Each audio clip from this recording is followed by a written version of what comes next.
नमस्कार दोस्तों, नमस्कार साथियों, स्वागत है आपके अपने यूट्यूब चैनल ज़मीन की जोड़ी बात में।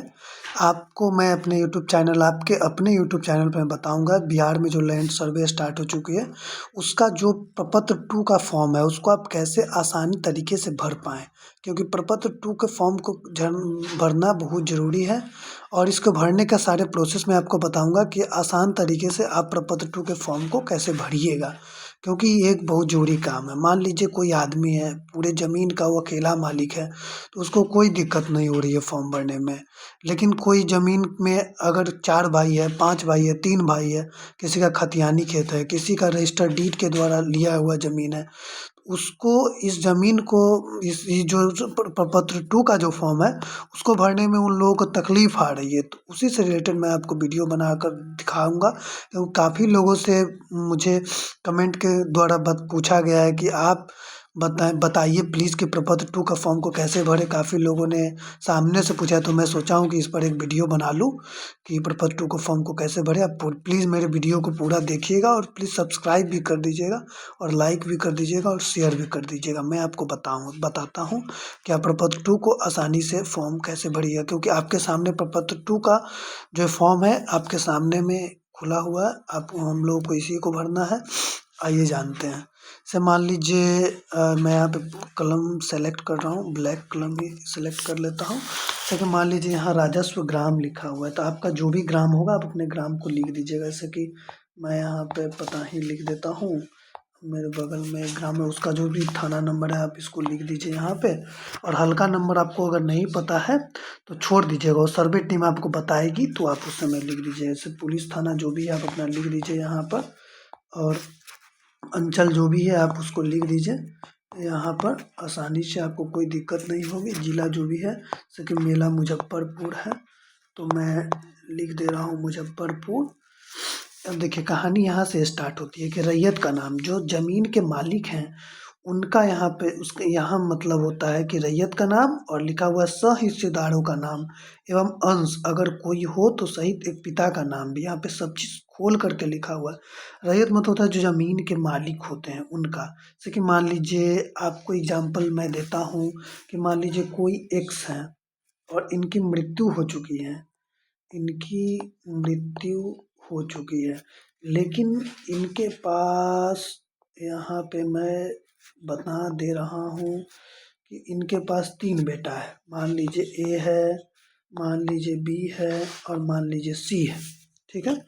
3 बेटा हो गई एक्स की, और मिक्स एक्स की मृत्यु हो चुकी है, उन्हीं के नाम पर रसीद कट रही है। अब सर्वे में मान लीजिए एक प्लॉट है, मान लीजिए जो भी खाता नंबर खेसरा नंबर होगा मैं आपको बता दूंगा एक एग्जाम्पल के तहत। एक्स है, उनके 3 बेटा ए हुए, बी हुए, सी हुए। तो यहाँ पे मैं लिख देता हूँ रैयत का नाम सह-हिस्सेदारों का नाम। तो अब मान लीजिए एक्स की तो मृत्यु हो गई, ए उनका बेटा है, तो यहाँ पे मैं लिखूंगा ए है। अब उनके अथी में अंश, यहाँ पे मैं लिख दूंगा अंश। यहाँ लिखा हुआ है एवं अंश लिखना है। तो मान लीजिए ए का इसमें जो भी एक्स के द्वारा अर्जित प्रॉपर्टी उसमें अंश कितना होगा 1/3, ठीक है। एग्जाम्पल जो भी हो। और मान लीजिए पिता का नाम यहाँ पर लिखा हुआ है, तो पिता का नाम एक्स हो गया, पिता इसमें एक्स हो गया, ठीक है। मान लीजिए उसी प्रकार बी का अंश 1/3 हो गया, और सी का अंश 1/3 हो गया, और इनके पिता का नाम एक्स हो गया। मतलब जो भी है इनके भी पिता का नाम एक्स हो गया। तीनों किनके बेटे हैं, तो एक्स के बेटे हैं, और एक्स की द्वारा अर्जित की गई प्रॉपर्टी में इन लोगों का मतलब इनके नाम पर खाता खुलवाना है एकदम इक्वल वे में। तो आइए अब इनका जो भी एड्रेस होगा, मान लीजिए इनका ग्राम मान लीजिए रेपुरा है, तो डाल दीजिए ग्राम रेपुरा। थाना जो भी है, पोस्ट एड्रेस अपना जो भी है डाल दीजिए। मान लीजिए खाता नंबर है और खेसरा नंबर है, तो मान लीजिए खाता नंबर मैं डाल दे रहा हूँ 55, और खेसरा नंबर मान लीजिए कोई भी, मान लीजिए 125, 126 जो भी है खेसरा नंबर आप यहाँ पे फिल कर दीजिए। और यहाँ पे है रकबा और एरिया डिसमिल, तो आपको मान लीजिए यहाँ पे डालना है 7 डिसमिल लिख दीजिए, 7 डिसमिल यहाँ पर लिख दीजिए एरिया है। उसमें 1/3 अंश के मालिक होंगे ए और 1/3 अंश के मालिक होंगे बी और ए सी, जो भी है 7 डिसमिल प्लॉट के 1/3 अंश के सब मालिक। इन लोगों का सेम एड्रेस होगा तो एड्रेस डालते चलिएगा, और खाता एक ही है, और खेसरा जो है जितना से रिलेटेड प्लॉट है आप डाल दीजिएगा।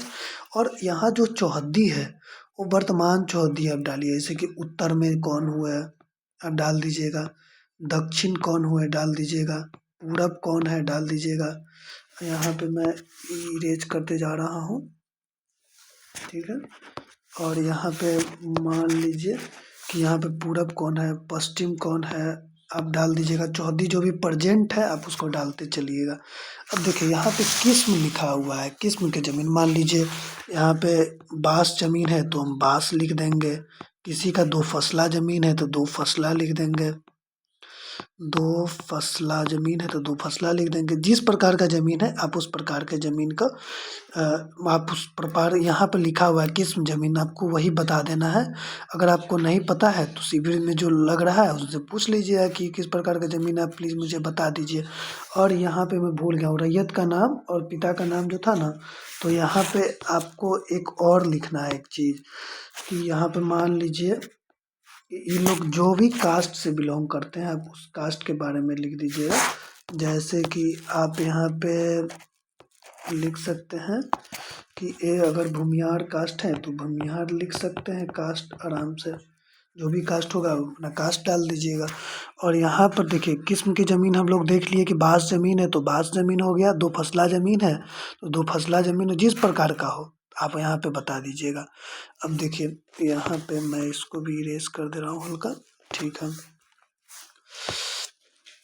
अब देखिए यहाँ पर शेष को छोड़कर लगान, अब लगान जो भी आपका आ रहा है आप यहाँ पे लगान दे दीजिएगा कि मतलब लगान मान लीजिए मेरा 800 रुपये आया तो 800 रुपये यहाँ पे लगा दीजिएगा कि नहीं 800 रुपये मैं दे रहा हूँ।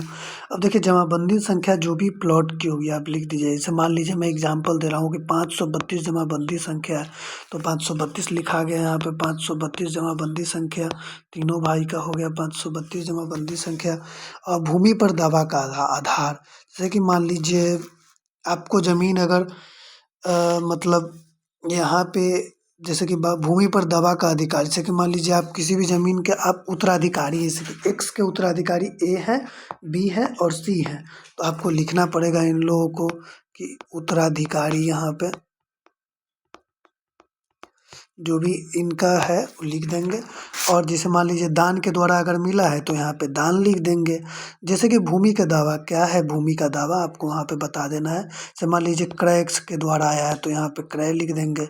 मान लीजिए बंदोबस्ती के द्वारा आया है तो बंदोबस्ती, जो भी प्रकार हो आप यहाँ पे लिख सकते हैं। बंदोबस्त के द्वारा आया, आपको कोई कोर्ट या के द्वारा अगर जजमेंट हुआ है, डिक्री हुआ है तो यहाँ पे डिक्री लिख देंगे। डिक्री हुआ है तो आप डिक्री यहाँ लिख दें कि भूमि का दावा का आधार मेरा जो भी रहे इस चारों पाँचों में से अपना लिख दीजिएगा। बिल के द्वारा मतलब आया है तो बिल लिख दीजिएगा, जो भी है आप लिख दीजिएगा वहाँ पे। लास्ट यहाँ पे आता है कि अभियुक्त अगर कोई हो, मान लीजिए उस ज़मीन पर अगर कोई प्रकार का अगर केस चल रहा हो, कोई प्रकार का अगर दोषारोपण हो तो आप यहाँ पे बता सकते हैं कि हाँ केस यहाँ पे चल रहा है, कांड संख्या, केस का नंबर, कांड तो यहाँ पर क्रिमिनल में आता है। आप मान लीजिए यहाँ पे टाइटल सूट या पार्टीशन सूट जो भी है आप यहाँ पे लिख दीजिएगा कि टाइटल सूट है, पार्टीशन सूट है इस ज़मीन से रिलेटेड। और मतलब कोई भी दोषारोपण है तो आप यहाँ पे बता दीजिए। मान लीजिए हम लिख दे रहे हैं 235/22 में दोषारोपण हो रही, केस चल रही है, तो आपको यहाँ पे जानकारी दे देनी है। अब देखिए यहाँ पे मान लीजिए अगर सर्वे हो जाती है तो वहाँ पे सर्वेयर जो होगा वहाँ पे बता देगा कि कोर्ट के आदेश के बाद जिनके पक्ष में आएगी डिक्री उन्हीं का ये ज़मीन हो जाएगा। यहाँ पे मतलब उसको वैलिड माना जाएगा, ठीक है। तो मान लीजिए यहाँ पे अगर बँटवारा नामा हुआ है, बँटवारा नामा आया हुआ है, बँटवारा हो चुका है, बँटवारा नामा बना हुआ है, तो ये लोग अलग-अलग मतलब है तो अगर ये लोग अगर फॉर्म अलग-अलग भरना चाहेंगे, अगर बँटवारा नामा है तो ये लोग आसानी से फॉर्म को भर सकते हैं अलग-अलग।